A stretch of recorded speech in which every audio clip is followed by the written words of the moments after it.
I want to talk about dead ministries that keep adding on more and more ministries.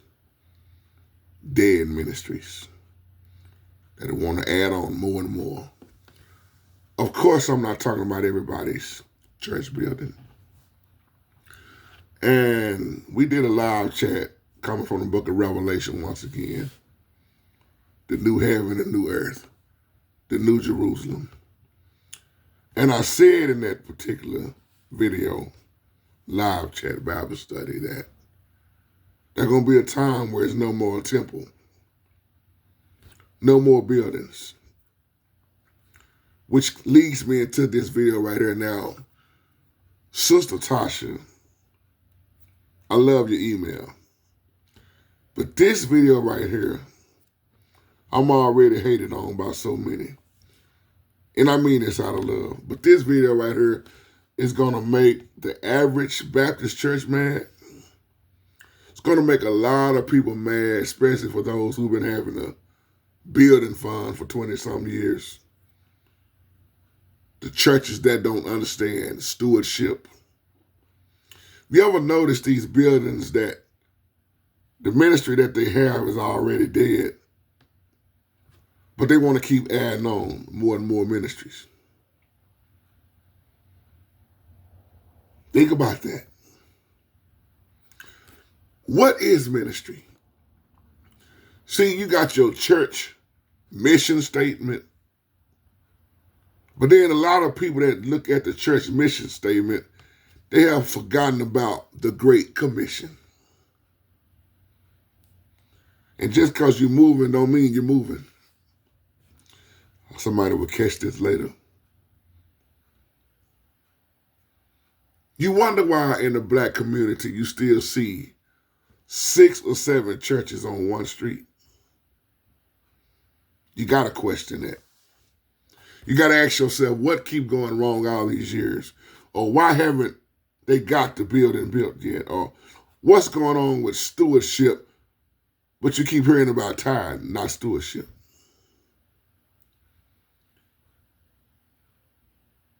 You got an outreach ministry, right? But the outreach ministry is not effective.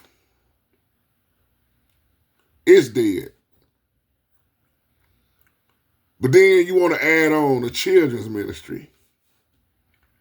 And the outreach ministry ain't right. A lot of times the in-reach ministry ain't right. Man, we want to start recording online. We need to get the media. We need to get the cameras. You want that ministry. And 9 times out of 10 in the family church, it's the same ones getting burnt out because they offer all the positions. You might as well call it fall apart ministries. I know some don't like this, but it's the truth. Excuse me. It's too many people want to keep adding on ministry on top of ministry on top of ministry and can't get one going right. And the pastor keep, man, we got to grow. We got to grow. Yeah, you adding in things, but they broke down. They not even fixed. This is how the blind keep leading the blind.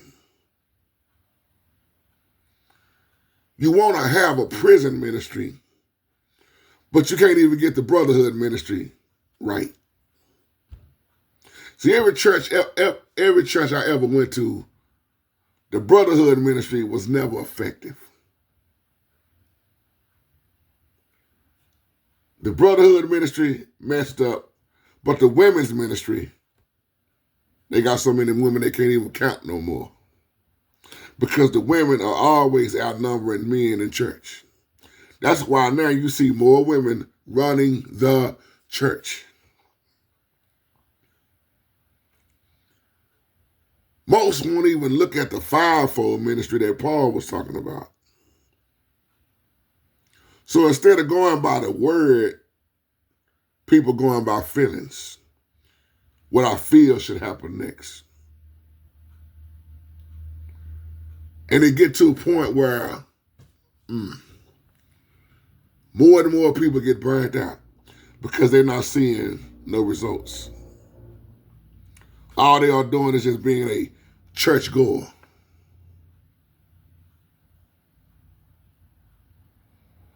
Men ministry, children's ministry. I told y'all, what was that, about 4 or 5 months ago, when I was coming up, there was when we played in the choir, played for the choir, man, we had so many different choirs. We had the children's choir, senior saints choir, men's choir, singers choir, mass choir, young adult choir. I mean, you name it. All these different choirs, all these different ministries. But then I asked myself, was it effective?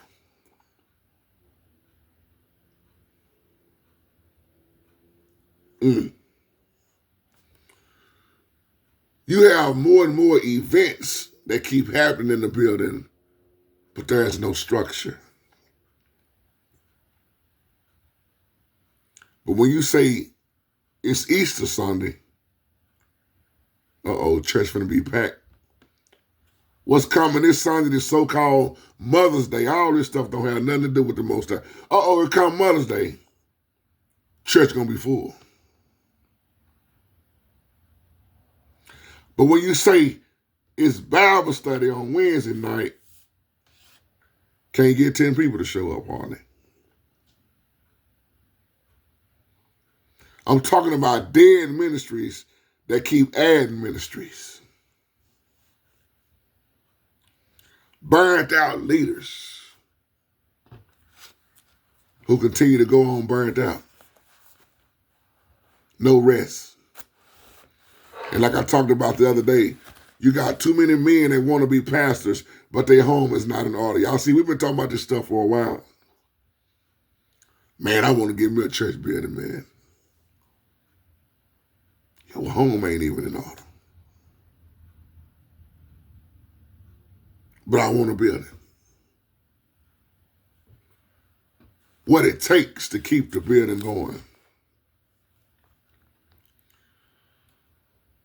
Can't fix this ministry, but I want to keep adding, brother. I know the brotherhood, I know the men ain't doing nothing, but we got to keep going. Okay, so you keep going and you keep going and you keep going. But what is the results? Does this make sense, family? More and more events. And some of these folks in these churches, they are not good stewardships. Some of these pastors ain't good stewardships. Good stewards, excuse me.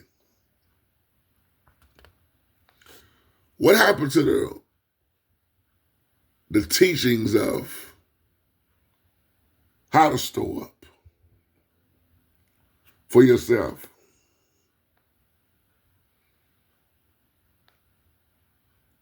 Let me ask y'all a question.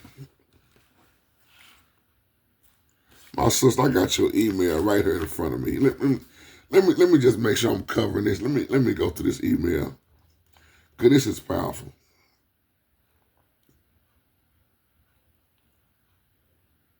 And as you said,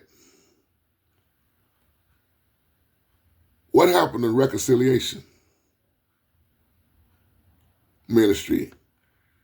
Great point that Paul spoke about in 2 Corinthians chapter 5, verse 18, which is proclaiming the gospel.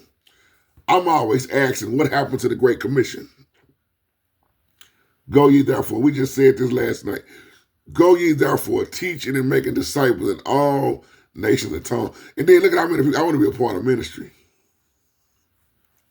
I want to be a part of that ministry. They got a good singing ministry. I want to be a part of the praise team. They sound good. I want to be on the usher board. I want to be on the deacon board. I want to be on the kitchen committee. There are people who willing and really want to do it, but they don't see no results from the ones that's doing it. Once again, I'm not talking about everybody. Some are effective, some are not. But to have dead ministry and keep adding ministries on top of ministries on top of ministries, ain't nothing effective about that. Great email, my sister. Don't be mad at my title. Now let me get back to what I was about to ask you. And family, just excuse my voice a little bit, it's a little raspy. How long did Christ's ministry last? His public ministry. Some may say 3.5 years, 2 years, 3.5 years. Now let me ask you another question. How much work did Christ get done in 3.5 years? If you want to say that. See, I'm about to make y'all mad. How effective he was in this short period of time. Some of y'all building fund lasts longer than that. See, why am I saying it that way? There is so much emphasis put on the building versus the body. Some of these smaller churches got so many ministries, but they can't hardly get people to fulfill them, to run them. Dead ministries. They keep adding in ministries. I know I'm making some pastors mad with this, but this is not to down you. This is a wake-up call. What am I doing with ministry? And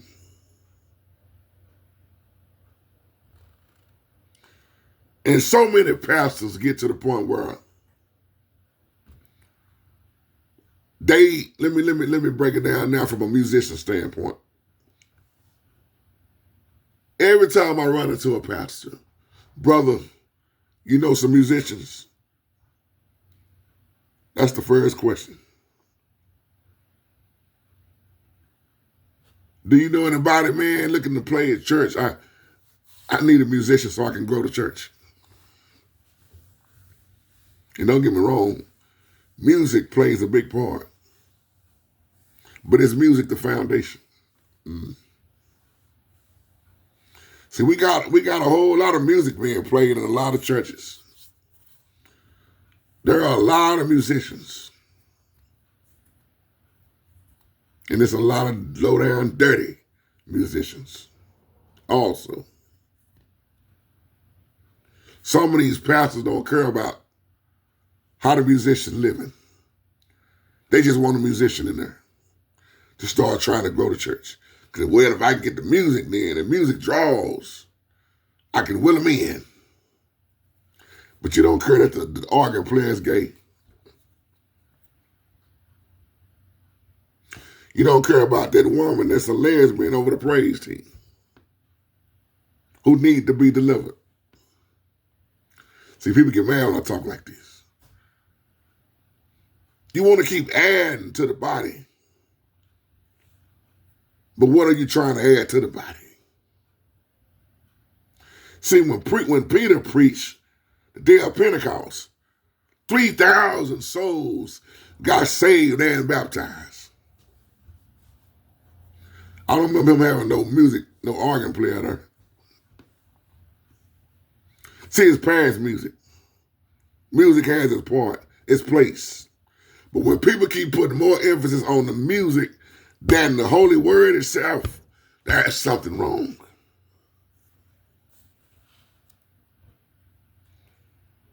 Then I've seen so many churches boarded up. We boarded up. The bank got the building now. Y'all know we talked about this years ago. And then you wonder why so many churches go 501c3. Government status. Do you know how many pastors I've talked to over the years that the conversation go like this: JT, I don't know how to grow the building. They get desperate. The pastors get desperate, and they just start putting anybody in position. And next thing you know, they have destroyed the church. Financially, spiritually, emotionally, you name it. Well, Pastor, you ordained them. Well, I thought these brothers knew what they was doing. See, when you don't have a sent by the Most High type of pastor, a pastor that's not scared to step on toes, a pastor that's bold, instead of letting any and everything go on in the building, the pastor address it. Those pastors you rarely see nowadays. Rarely see. But I'm the bad guy when I talk like this. In reality, all I'm trying to do is help you and give you a wake-up call and just realize, what am I doing? See, one thing I would never forget is the Great Commission. Why do you think I'm on here so much? Why do you think I'm out there so much?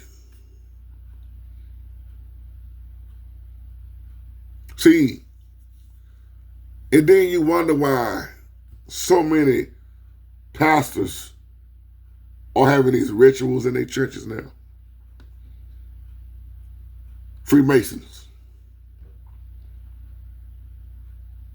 Pledging and taking oaths and doing rituals. And you wonder why, well, wait, where did he get this money from? That's what make other pastors that's been struggling so long, they get fed up and you know what, I gotta start doing what this pastor doing. I gotta start getting this money like they doing. Look at the type of building they got now. And I'm still right here with 100, barely 100. See, you've been hearing about tithes and offering for a long time. But there is a difference between tithes and offering versus grants. Why do you think so many pastors try to go get these grants, these loans, to cover this, to cover that? They're trying to figure out, well, how can I fund these programs? I don't want to keep begging people for tithes and offerings, so let me go to Walmart and try to get a grant. Most people don't even know that.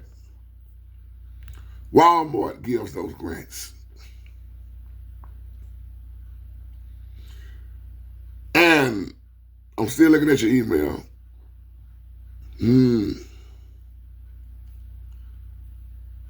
Yes, great feedback.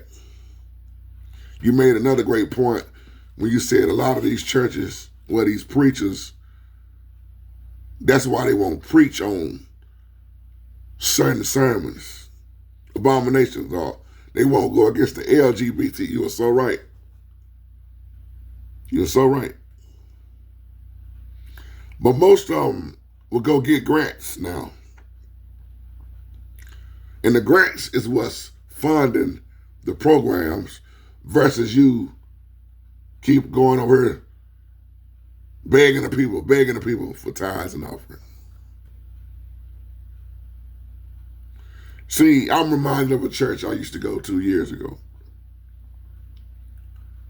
When they decided to go 501c3, all hell broke loose. Because see, if you don't have your paperwork in order, this is the problem with most churches that I know. Notice I say that I know. The paperwork is never in order. You want to go get grants or you want to go to the bank, but your paperwork is not in order. Or you want, how much money you want? You want The bank looking at you like you want this much money, but you got more money going out than you do coming in. Why should we give you this? See, there are churches out here, preachers out here that know how to go the other way getting money. And I'm just tying all this in together. They go through the city.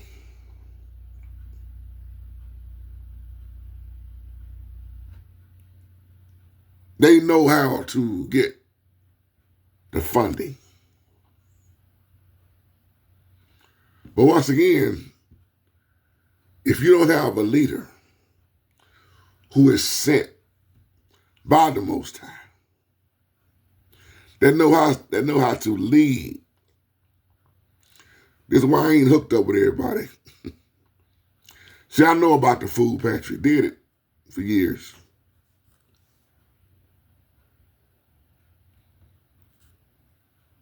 I ask every church that I've known that when they don't have it, you want to feed the homeless. You want to feed, oh, can I take it there? You want to feed the homeless. You want to have a go to the hospital ministry. But you ain't get 5 people that want to go do it really. So then I was loading up my truck for the North Texas Food Bank. That's a job. Excuse me. That's work. And you got to be very consistent. I would get mad, and I'm just being honest. I told y'all this years ago when I was doing this, before they shut the North Texas Food Bank down off of Cochran Hill Road. I would get mad when I would see all these church buildings. They got church vans, but they have no food ministry. They talk a good game. We gonna start trying to wait on a holiday and then start giving turkeys in November away. That's sad. When folk been starving all year long. Now let's try to get the turkeys. Let's try to put these baskets together. And then don't nobody want to drop the baskets off. Woo-wee. Okay, I think I covered everything on your email. But the Great Commission has not been real important to a lot of people. And once again, I'm not talking about everybody. See, this message hitting me so hard. It's now 4:05 a.m. in the morning. And I wanted to respond back why this was heavy on me in my heart. Because this video is not to down nobody. Once again, it's a wake-up call on ministry. Dead ministries that keep adding ministries that have forgotten about the fivefold ministry. That's why Paul showed us in the New Covenant. Some do this, some do that. But when it comes together, and everybody's bringing their part to the table, it's beautiful. This is what I love about y'all on here.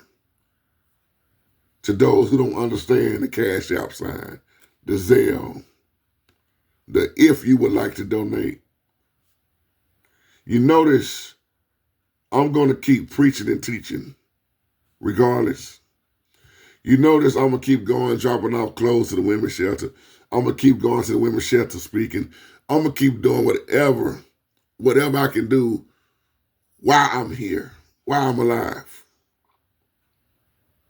I know too many people that need help. We all need help. But I understand stewardship. That's why I did that video the other day. My family comes before ministry in a building. My family have to be taken care of first. It's hard for me to help somebody else if I can't help myself. So that's why I'm using this title, Dead Ministries. They want to keep adding in ministries. We got to get the youth, man, the youth. You know, I laugh at some of this stuff because you want to get the youth involved. Let's get the youth in the church. But as soon as they start rapping or praise dancing, mime dancing, no, you can't do that in here. And I understand. I understand the way you have to be respectful and you have to really teach the children. But let's just keep it real. A lot of youth are tired of going to church because it's always about what the older generations want to do. It's hard. Y'all remember I talked about this the other day. It's hard to have that balance. Man, I want to draw in the youth, man, the youth. Jamal Bryan said, grow weed in front of the church. That's what Jamal Bryan said. We need to grow weed in front of the church. Y'all think I'm lying. But it's hard to draw in the young folks. And then you get them in, then you tell them, we don't do that here. And I'm not saying you're wrong. Because some of this mime dancing, these women are too revealing. How you gonna mime dance with a thong on? You flipping and turning. See, I understand that with the older generation. But my question also is, what do they do? Y'all can't be singing that Thai tribute and stuff, and we don't relate to that. What else can they do? I'm asking you that. What else do you have for the youth? Because you're going to turn them right back to the streets.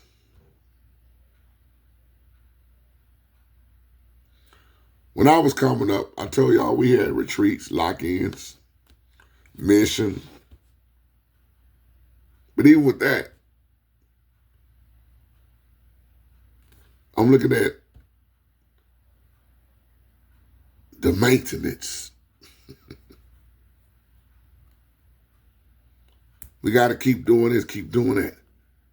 But how effective is it to keep something up? Some people start something, then they stop.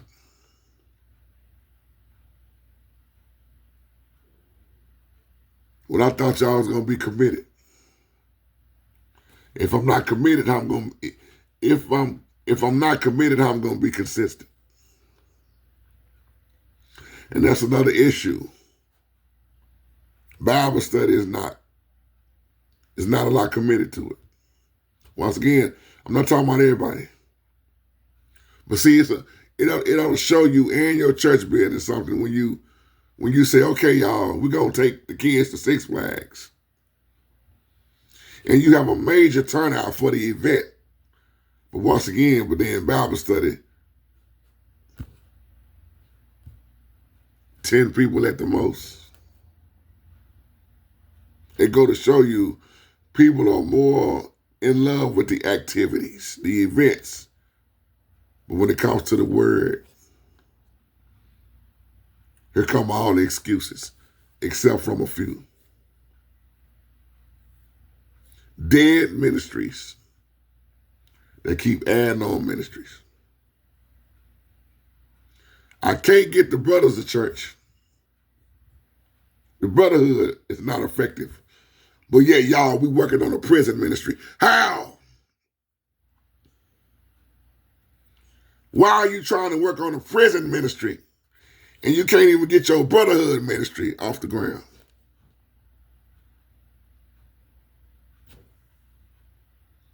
I'll leave you with that. Y'all have a blessed day.